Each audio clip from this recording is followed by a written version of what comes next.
Sound waves. तो sound wave के बारे में हमने समझ ही लिया था। अब इसकी कुछ प्रॉपर्टीज हैं, उनके बारे में थोड़ा समझते हैं। जैसे कि साउंड वेव को क्या कहा जाता है? Longitudinal wave. क्या कहा जाता है? Longitudinal wave.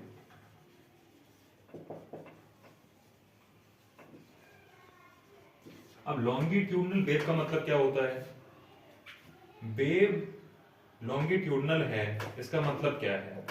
इसका मतलब समझने के लिए हमें ये समझना पड़ेगा, जैसे कि एक पॉइंट ए है और एक पॉइंट हमारा मान लिया हमने बी है, दो पॉइंट हैं।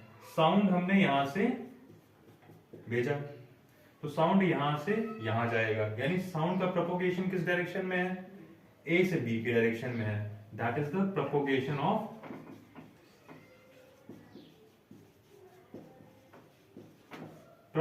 ऑफ साउंड, यानी साउंड किस डायरेक्शन में जा रहा है उसकी डायरेक्शन ये है, ए से बी।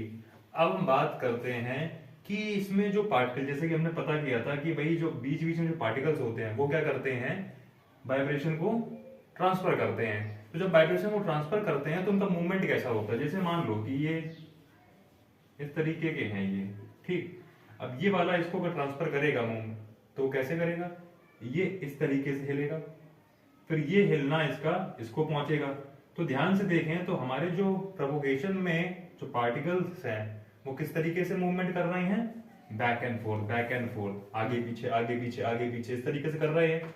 और डायरेक्शन क्या है हमारी प्रोपोगेशन की? ये, यानी कि प्रोपोगेशन की भी डायरेक्शन ये है और साथ ही साथ हमारे पार्टिकल्स की भी जो मूवमेंट कर रहे हैं उनकी डायरेक्शन भी यही है। जब ये डायरेक्शन दोनों सेम हो जाती हैं तो इसको हम क्या कह देते हैं भाई कि ये क्या हो गई हमारी लॉन्गिट्यूडनल वेव। इसी में एक और वेव आती है ट्रांसवर्स। तो हमारी साउंड कौन सी वेव है? लॉन्गिट्यूडनल वेव है, क्योंकि इसमें अगर वेव का प्रोपोगेशन इस डायरेक्शन में है तो उसी डायरेक्शन में, या यूं कह लो कि उस डायरेक्शन के पैरेलल में है। उस डायरेक्शन, देखो ये डायरेक्शन है तो उसके डायरेक्शन के पैरेलल में ही तो घूम रहा है। ये देखो, ये इस डायरेक्शन में जा रहा है और ऐसे ऐसे जा रहा है। अब दूसरी होती है हमारी एक ट्रांसवर्स।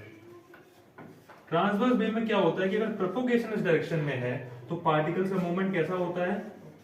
अप एंड डाउन, ठीक है। अगर अप एंड डाउन में अगर हम देखेंगे तो वो ट्रांसवर्स है। तो यहाँ पे क्लियर हो गया होगा हमारा कि क्या क्या डिफरेंस रहता है लॉन्गिट्यूडनल में और ट्रांसवर्स में, ठीक है। ओके, अब कुछ और चीजें हैं, जैसे कि हमने सुना है फ्रीक्वेंसी, एम्पलीट्यूड और आपका स्पीड और साथ ही साथ आपकी वेवलेंथ। ये कुछ टर्म्स और आते हैं आपके जब हम वेव्स पढ़ते हैं। चलो इनको समझते हैं क्या है। जब हमने वेव समझी थी तो वेव का हमने ग्राफिकल रिप्रेजेंटेशन किया था, वो कुछ इस तरीके से था।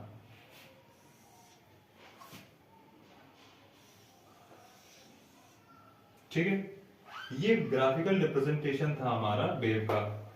अब इसके माध्यम से हम समझते हैं कि फ्रीक्वेंसी होती क्या है। ये क्या दिखा रहा है? डिस्टरबेंस। ये चीज जो है, ये एक्सिस डिस्टरबेंस को दिखा रहा है और ये चीज क्या दिखा रही है हमारी?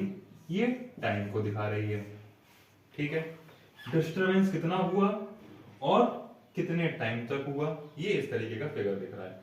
अब यहीं हम बगल में क्या काम करते हैं, एक नीचे और ये बना लेते हैं।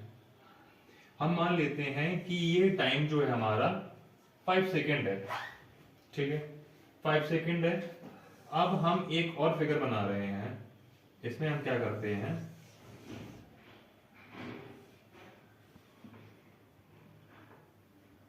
हम क्या कर ले रहे हैं, इसमें हम टाइम ले ले रहे हैं 5 सेकेंड। ये डिस्टरबेंस है, ये टाइम है। अब इसमें कुछ फर्क समझ में आ रहा है? 5 सेकेंड में आप जरा ध्यान से देखिए, इसमें कितने बार ऊपर गया? 2 बार ऊपर गया। इसमें कितने बार गया? 3 बार गया। यहीं से समझ में आ जाएगा कि फ्रीक्वेंसी क्या होती है। फ्रीक्वेंसी का मतलब होता है कि कौन सी चीज with in a given period of time, कि उतने ही टाइम में कौन कितने ज्यादा बार वाइब्रेट किया। अगर हम इसमें देखें तो ये 5 सेकंड में कितने बार? 2 बार हुआ। ये 5 सेकंड में कितने बार हुआ? 3 बार हुआ। अगर और ज्यादा हो जाएगा तो फ्रीक्वेंसी बढ़ गई और कम हो जाएगा तो फ्रीक्वेंसी घट गई है, ठीक है। तो कुल मिला के जो फ्रीक्वेंसी होती है, फ्रीक्वेंसी को हम लोग किससे दिखाते हैं? न्यू से। फ्रीक्वेंसी को मैथमेटिकल रिप्रेजेंटेशन होता है हमारा न्यू से। तो न्यू इस तरीके से हमने दिखा दिया है, और new is equal to 1/t। या सिंपल सी बात हम कह लें कि 1 सेकेंड में कितने बार ये साइकिल हमारी कंप्लीट हुई है। ठीक है, अब ध्यान से देखो साइकिल कंप्लीट कैसे होती है। बिल्कुल नीचे है, नीचे के बाद ऊपर गया और फिर एक बार नीचे आ गया, एक साइकिल कंप्लीट हो गई। फिर एक नीचे से गया, फिर एक बार नीचे आ गया, 2 साइकिल कंप्लीट हो गई।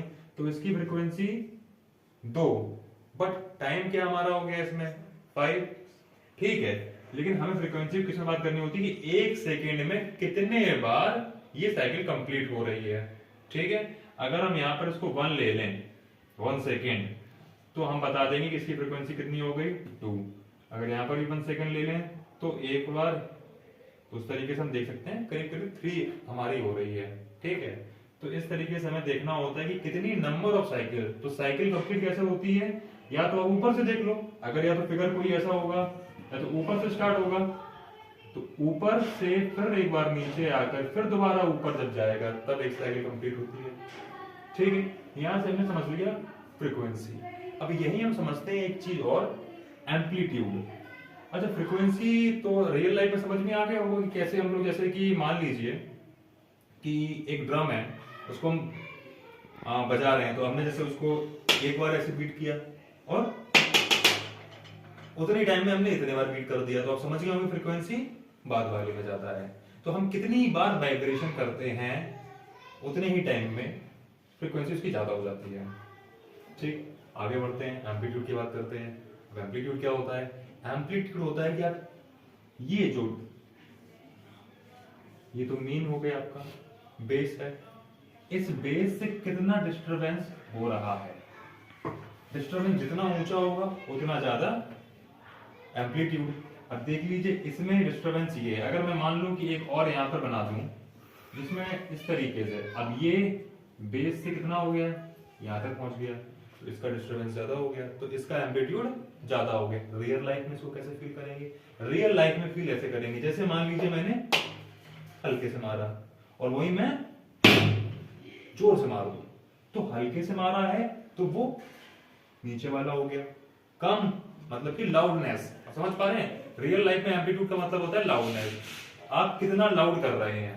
ठीक, उसके बाद आगे बढ़ते हैं, अब हम लोग समझते हैं वेवलेंथ। वेवलेंथ में क्या है कि देखिए, ये ऊपर वाला जो पॉइंट होता है उसको हम लोग क्या कहते हैं, क्रेस्ट। ठीक है, नीचे वाले को ट्रफ कहते हैं। चाहे आप क्रेस्ट ले लीजिए या ट्रफ ले लीजिए, कोई फर्क नहीं पड़ता है। जैसे कि एक बार जब ये ऊपर गया और फिर दोबारा बगल वाला ऊपर कब गया है, ये, इन दोनों के बीच की दूरी को हम क्या कहते हैं, लैम्डा, यानी इसी को हम लोग क्या कहते हैं, वेवलेंथ। इसको क्या कहते हैं, वेवलेंथ कहते हैं। ठीक है, यहां तक क्लियर है कि भाई वेवलेंथ क्या होता है। वेवलेंथ एक डिस्टेंस है दो क्रेस्ट के बीच में। अब ध्यान देने वाली बात, जैसे मान लो कि अगर हम ये वाला पॉइंट लें, जैसे ये वाला है, हमने यही लेना है हमें, कि ये वाला भी ले सकते हैं, जस्ट बगल वाला ले सकते हैं। मान लीजिए कि हमें इस वाले क्रेस्ट से निकालना है वेवलेंथ, तो हम कैसे निकालेंगे, इस वाले क्रेस्ट पे आ जाइए, चाहे इसका ये बगल वाला ये ले लीजिए, चाहे ये वाला ले लीजिए। ठीक है, कोई एक लेना होगा। अगर हमने यहां से यहां लिया तो ये वाली वेवलेंथ हो गई, अगर यहां से यहां लिया हमने तो ये वाली वेवलेंथ हो गई।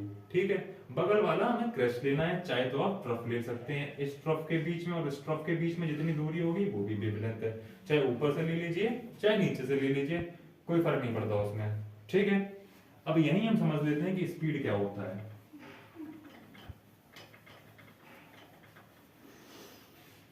स्पीड का फॉर्मूला हम सबको पता ही है, what is speed, speed is equals to distance upon time. अब ध्यान से देखिए कि डिस्टेंस, यहां पर हम किस चीज को मान रहे हैं, यहां पर डिस्टेंस जो हो रही है वो क्या है, वो वेवलेंथ है। तो डिस्टेंस की जगह हम क्या लिख देंगे, लैम्डा। ठीक है, डिस्टेंस की जगह हमने क्या लिख दिया, लैम्डा, क्योंकि हम लोग इसकी बात कर रहे हैं वेवलेंथ की, और नीचे लिख देंगे टाइम। अब ध्यान से इस फॉर्मूले को उठा के नीचे रख दो जाके, तो लैम्डा अपॉन टी हो रहा है। इसको अगर हम इस तरीके से लिखें, lambda multiply by 1 upon T, यही तो हो रहा है। और ध्यान से ये देखो, ये अभी मैं क्या निकाला था, frequency is equals to 1 upon T. तो 1/t की जगह हम क्या रख सकते हैं, फ्रीक्वेंसी यानी कि न्यू लिख सकते हैं। तो 1/t की जगह हमने क्या लिख दिया, न्यू। और स्पीड को दिखाने का जो हमारा रहता है, आप सी से दिखा लीजिए या एस से दिखा लीजिए, जैसा आपको ठीक लगे। सी से दिखा रहे हैं तो लैम्डा इंटू न्यू, यानी कि फ्रीक्वेंसी का मल्टीप्लाई कर देंगे उसकी वेवलेंथ से, तो उस पर्टिकुलर वेव की स्पीड निकल आएगी कि भाई साउंड कितनी स्पीड में चल रहा है, यानी कि मैंने बोला और वहां तक आवाज कितनी देर में पहुंच रही है, कितनी स्पीड से पहुंच रही है, ये निकालना यहाँ से पॉसिबल हो सकता है। तो इस तरीके से हमने समझ लिया है कि what is frequency, amplitude, speed and wavelength